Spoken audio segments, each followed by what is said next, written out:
Alice Orange, le festival de Sablé, quelques mots sur ce festival, Anthony? Le festival, il aura lieu du 26 au 28 août prochain et il y a une programmation qui est sortie déjà pour ce festival. On peut la retrouver sur Internet en allant sur le Facebook tout simplement du festival de Sablé-sur-Sarthe avec une programmation très riche, très éclectique dans toutes les églises de la région autour de Sablé-sur-Sarthe qu'on peut évidemment... Alors je crois qu'elle est avec nous par téléphone, si j'ai bien compris ce qu'on m'a dit dans l'oreillette. Est-ce que Alice Orange est avec nous?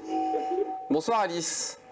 Bonsoir. Voilà, on vous entend. Anthony, à vous. Super Alice, je vous demandais tout à l'heure à quel changement cette année pour cette édition 2021 du Festival de Sablé? Le premier changement, c'est bien sûr l'adaptation aux conditions actuelles.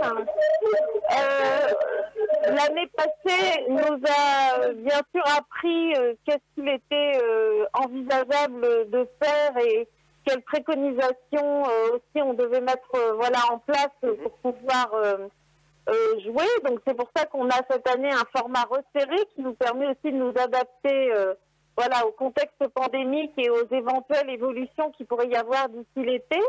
Donc c'est principalement pour ça qu'on est dans ce format. Et également aussi parce qu'on a une salle qui est actuellement en travaux et donc nous allons pouvoir disposer d'autres lieux, d'autres configurations pour développer le festival. Qui sont les têtes d'affiche cette année? Alors cette année, il y a Philippe Jaroussy qui est très connu du grand public, ce contre-ténor, qui a vraiment participé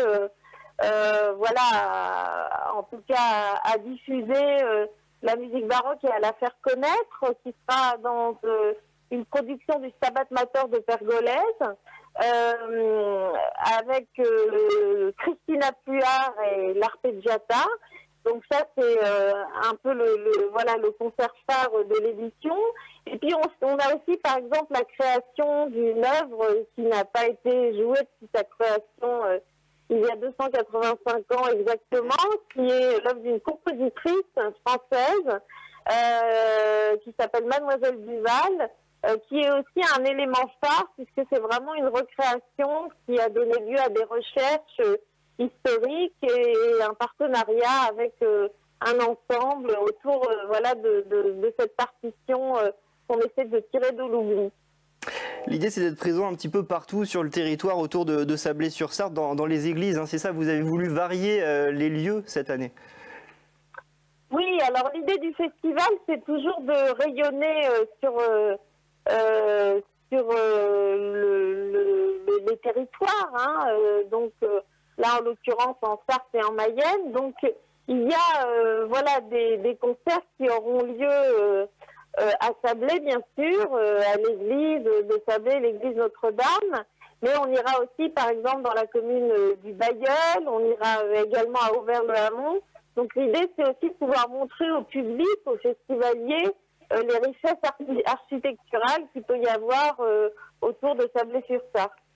Merci beaucoup Alice Orange d'avoir été notre invitée en visio dans ce journal. Et désolé pour évidemment la qualité de la communication, mais on a réussi à voir Alice Orange, la conseillère artistique du Festival de Sablé du 26 au 28 août prochain du côté de Sablé. On aura l'occasion d'en reparler sur l'antenne de Vialaine TV Sarthe.